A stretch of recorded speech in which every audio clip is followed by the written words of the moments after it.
Sir আমাকে কৌশলে রুমে নিয়ে গেল এবং রুমে নিয়ে দরজা লাগিয়ে দিল। দরজা লাগিয়ে দিয়ে স্যার আমাকে বলল যে, জয়ন্তী, অনেক দিন ধরে আমার মনের ভিতর একটা কথা আটকে রেখেছি, কিন্তু আমি তোমাকে বলতে পারিনি। জয়ন্তী, আমি তোমাকে অনেক অনেক ভালোবাসি। কথাটা না বলে আমি আর থাকতে পারছি না। তোমার রূপ, তোমার লাবণ্য, তোমার যৌবন, তোমার চোখের চাহনি, তোমার হরিণীর মতো চোখ, তোমার বনলতার মতো চুল, তোমার ব্যবহার, তোমার মিষ্টি মিষ্টি কথা।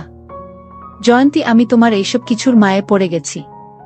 জয়ন্তী, তোমাকে আমি আমার হৃদয়ে, তোমাকে আমি আমার অন্তরে, তোমাকে আমি আমার মনের মণিকোঠায় কিভাবে যে স্থান দিয়ে ফেলেছি আমি তা নিজেও বুঝতে পারিনি। জয়ন্তী, এক কথায় বলতে পারো আমি তোমার মধ্যে হারিয়ে গেছি। জয়ন্তী, আমি যখন তোমার চোখের দিকে তাকাই তখন আমার কাছে মনে হয় আমি তোমার চোখের ভাঁজে হারিয়ে গেছি। স্যারের মুখ থেকে এই রকম কথা শুনে বন্ধুরা, আমি আর নিজেকে ধরে রাখতে পারলাম না। তারপর আমি স্যারের কথায় হলে, স্যার নির্জন রুমে স্যার মিষ্টি কথা বলে স্যার আমার সাথে এমন কিছু করছিল তাতে আমার দম বন্ধ হয়ে। বন্ধুরা, গল্পটি অনেক অনেক ইন্টারেস্টিং। আশা করি তোমরা পুরো গল্পটি শুনলে অনেক মজা পাবে।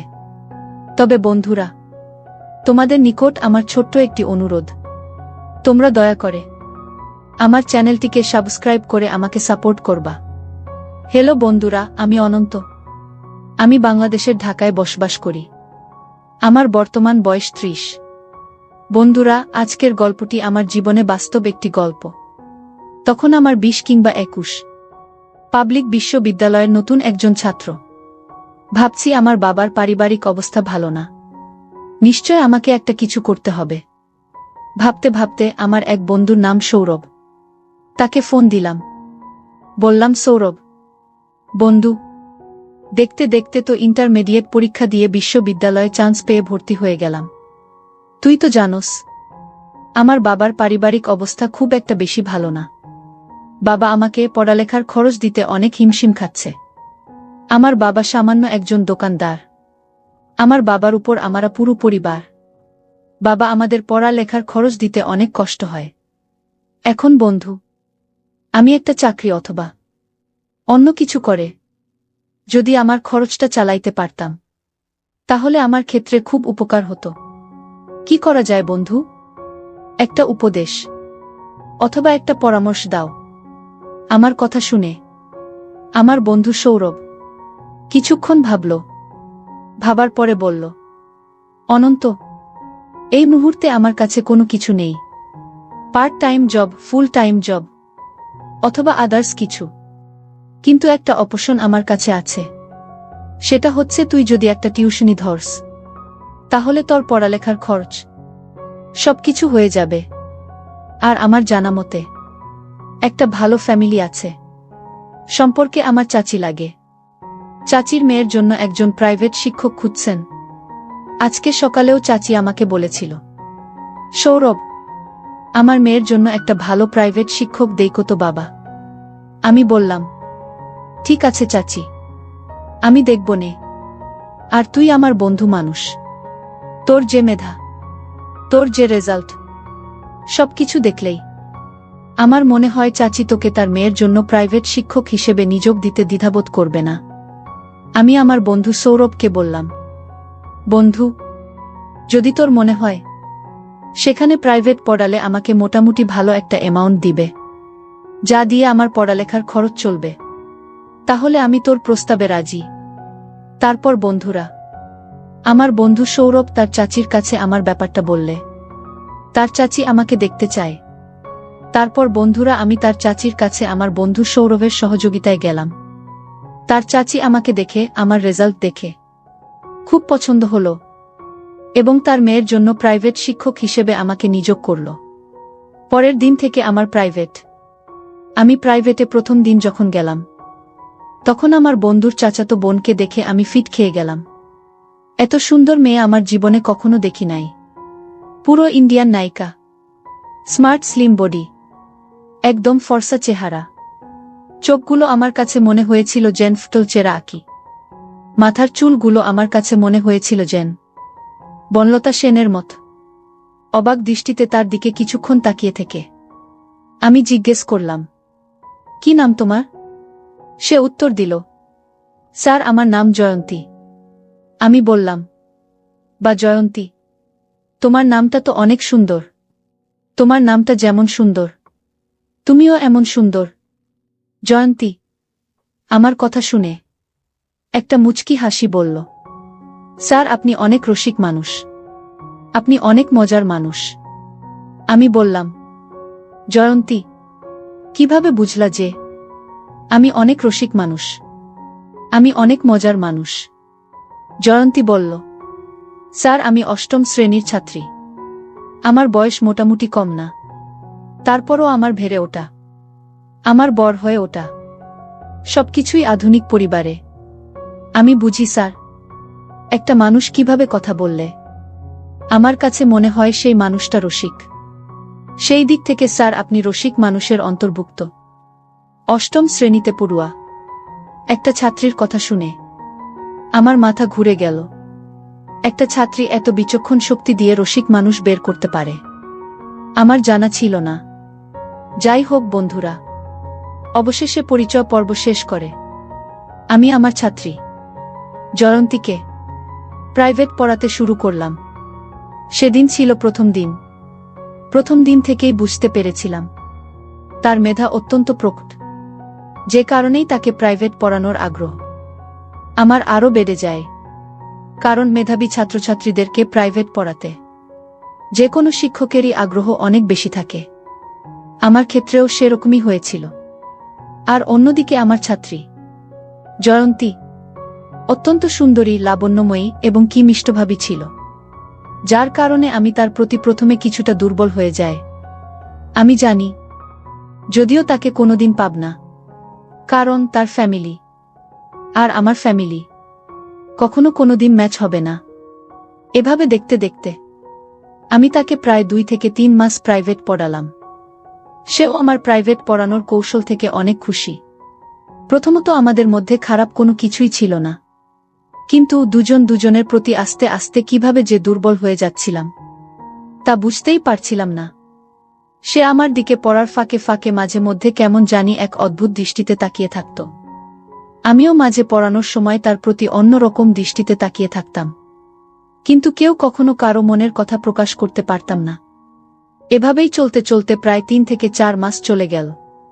3 থেকে 4 মাস পর একদিন তাকে দেখে আমার চোখ কপালে উঠে গেল, কারণ সে এই দিন তার বাড়িতে কিসের জন্য একটা অনুষ্ঠান ছিল। অনুষ্ঠান উপলক্ষে এমন সুন্দর করে সেজেছিল যেন তাকে আসমানের পরী মনে হয়েছিল। তাকে দেখে আমি কতক্ষণ যে অপলক দৃষ্টিতে তাকিয়ে রয়েছিলাম আমি কখনো অনুভব করতে পারি নাই। শুধু জানি কিসের একটা মুহে আমি যেন তার প্রতিমূর্তির মতো দাঁড়িয়ে রইলাম। আর মনে মনে ভাবলাম, কেন জানি মনে হয় সে আমাকে অনেক ভালোবাসে, কিন্তু আমার সামনে প্রকাশ করতে পারে না। আমিও তো তাকে অনেক ভালোবাসি, কিন্তু আমিও তো তাকে প্রকাশ করতে পারি না। জয়ন্তীকে ভালোবাসি এ কথা প্রকাশ করতে না পারায় মনের মধ্যে কেমন জানি একটা অস্থির অস্থির ভাব চলে আসলো। মনে মনে ভাবলাম, আজকে আমি আমার মনের কথা জয়ন্তীকে কৌশলে বলে দিব, পরে যা হবার হবে। কারণ আমি যদি আমার ভালোবাসার কথা জয়ন্তীকে না বলতে পারি, তাহলে আমি তাকে পাবো কি করে? অনুষ্ঠানের মধ্যে বড় মজলিসে হঠাৎ আমি লক্ষ্য করলাম যে জয়ন্তী হেসে হেসে আমার দিকে আসছে। আমার দিকে এসে আমাকে বলল, কেমন আছেন স্যার? কখনো আসলেন? আমি বললাম, এই তো মাত্র এসেছি। তারপর আমি বললাম, জয়ন্তী তোমাদের বাসায় আজকে মনে হয় কোনো একটা অনুষ্ঠান আছে, তো তোমার সাথে আমার কিছু কথা ছিল। যদি তুমি আমাকে আজকে একটু সময় দিতে, তাহলে হয়তো আমি আমার কথাগুলো বলতে পারতাম। জয়ন্তী বলল, কোনো সমস্যা নাই স্যার, আপনি বলেন কখন, কোথায় আপনাকে সময় দিতে হবে। আমি বললাম, জয়ন্তী আমার একটা ফ্রি জায়গা লাগবে, যাতে করে তোমার সাথে আমি মন খুলে কথা বলতে পারি। জয়ন্তী বলল, ঠিক আছে স্যার, কোনো সমস্যা নাই, আমাকে কোথায় যেতে হবে সেটা বলুন। আমি বললাম, জয়ন্তী চলো তোমার রুমে যাব। সেখানে আমি তোমাকে আজকে কিছু কথা বলবো, যে কথাগুলো আমার মনের ভিতর শুধু ঘুরপাক খাচ্ছে, তোমাকে বলতে পারছি না। তারপর ভরা মজলিস থেকে স্যার আমাকে কৌশলে আমার রুমে নিয়ে গেল এবং রুমে নিয়ে দরজা লাগিয়ে দিল। দরজা লাগিয়ে দিয়ে স্যার আমাকে বলল যে, জয়ন্তী, অনেক দিন ধরে আমার মনের ভিতর একটা কথা আটকে রেখেছি, কিন্তু আমি তোমাকে বলতে পারিনি। জয়ন্তী, আমি তোমাকে অনেক অনেক ভালোবাসি। কথাটা না বলে আমি আর থাকতে পারছি না। তোমার রূপ, তোমার লাবণ্য, তোমার যৌবন, তোমার চোখের চাহনি, তোমার হরিণীর মতো চোখ, তোমার বনলতার মতো চুল, তোমার ব্যবহার, তোমার মিষ্টি মিষ্টি কথা। জয়ন্তী, আমি তোমার এইসব কিছুর মায়ে পড়ে গেছি। জয়ন্তী, তোমাকে আমি আমার হৃদয়ে, তোমাকে আমি আমার অন্তরে, তোমাকে আমি আমার মনের মণিকোঠায় কিভাবে যে স্থান দিয়ে ফেলেছি, আমি তা নিজেও বুঝতে পারিনি। জয়ন্তী, এক কথায় বলতে পারো আমি তোমার মধ্যে হারিয়ে গেছি। জয়ন্তী, আমি যখন তোমার চোখের দিকে তাকাই, তখন আমার কাছে মনে হয় আমি তোমার চোখের ভাঁজে হারিয়ে গেছি। আমি তোমার প্রেমের আগুনে পুড়ে ছাই হয়ে যাচ্ছি। জয়ন্তী, তাই আমি তোমাকে আমার কথাগুলো না বলে আর থাকতে পারছিলাম না। জয়ন্তী, আমি আমার সব কিছু দিয়ে তোমাকে অনেক অনেক ভালোবাসি এবং আমি আমার ভালোবাসা নিবেদন করছি। জয়ন্তী, প্লিজ, দয়া করে তুমি আমার ভালোবাসা গ্রহণ করো। আমার কথা শুনে জয়ন্তী একটা মুচকি হাসি দিয়ে বলল, স্যার, আপনি যে আমাকে এই কথা বলবেন না, তা আমি আগেই জানি। আমি বললাম, জয়ন্তী, তুমি কিভাবে জানো আমি তোমাকে ভালোবাসি? জয়ন্তী বলল, স্যার, আপনার চোখের ভাষা আমাকে সবকিছু বলে দেয়। আমি এতদিন অপেক্ষায় ছিলাম আপনার মুখ থেকে কখন এই কথাটা আমি শুনতে পাবো বলে। আজকে আমি ধন্য, আপনার মতো একজন মেধাবী ছেলে আমাকে ভালোবাসে কথাটা জানতে পেরে। স্যার, আমিও আপনাকে অনেক ভালোবাসি, কিন্তু স্যার, আপনার আমার ভালোবাসা আমার বাবা মা কখনো মেনে নিবে না। তাই স্যার, আমি শুধু শুধু আপনাকে ভালোবেসে কষ্ট দিতে চাচ্ছি না। আপনি স্যার বিকল্প চিন্তা করেন।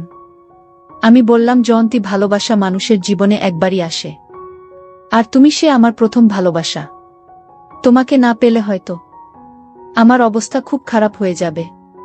তবে জয়ন্তী, তুমি যদি আমার একটা কথা শোনো, তাহলে তোমার আমার সম্পর্ক তোমার বাবা মা মেনে নিতে বাধ্য হবে। আমি বললাম, কি সম্পর্ক? তখন স্যার আমাকে বলল যে, জয়ন্তী, তুমি যদি রাজি থাকো, তাহলে তোমার সাথে আমি এমন ধরনের সম্পর্ক করব যার ফলে তুমি আমার বাবুর মা হয়ে যাবে। তাহলে দেখবে তোমার আব্বা আম্মা এমনিতেই মেনে নিবে। জয়ন্তী, তুমি আমাকে কি ভালোবাসো না? তুমি যদি আমাকে ভালোবাসো, আশা করি তুমি আমার কথাটা রাখবে। জয়ন্তী, আমি তোমাকে চাই, জীবনে মরণে, শয়নে স্বপ্নে, সব সময় আমি তোমার পাশে থাকতে চাই। জয়ন্তী, প্লিজ না করো না, একটু সুযোগ দাও, দিয়ে দাও। তারপর বন্ধুরা একদিন স্যার আমাকে কৌশল করে বাসায় কেউ না থাকায় জীবনের প্রথম বসন্তের ফুলটা ফুটিয়ে ফেলেছিল। তারপর বন্ধুরা স্যারের সাথে আমার আর পারিবারিকভাবে বিয়ে হয়নি, কিন্তু অতীতের স্মৃতিগুলো আমাকে মাঝে মধ্যে খুব কষ্ট দেয়া। যাকে নিয়ে এত স্বপ্ন দেখেছিলাম, যার হাতে সঁপে দিয়েছিলাম জীবনের শ্রেষ্ঠ সম্পদ, সে আজ অন্যের, আমিও আজ অন্যের। বিস্ময়কর পৃথিবী, বিস্ময়কর মানুষ। অর্থবিত্তের কারণে দুটি মন আজ আলাদা, দুটি প্রাণ আজ আলাদা। তবুও দোয়া করি সেই স্যারের জন্য, যে ছিল আমার জীবনের প্রথম ফুলের মালি। বন্ধুরা, আজকে এই পর্যন্তই। গল্পটি যদি তোমাদের ভালো লাগে, তাহলে অবশ্যই লাইক, কমেন্ট, শেয়ার করবা। বন্ধুরা, তোমরা যদি এরকম ধরনের ইন্টারেস্টিং গল্প পেতে চাও, তাহলে দয়া করে আমার চ্যানেলটিকে সাবস্ক্রাইব করে আমাকে সাপোর্ট করবা। পরিশেষে তোমাদের সুস্থতা কামনা করছি। ভিডিওটি দেখার জন্য তোমাদের সকলকে অসংখ্য ধন্যবাদ।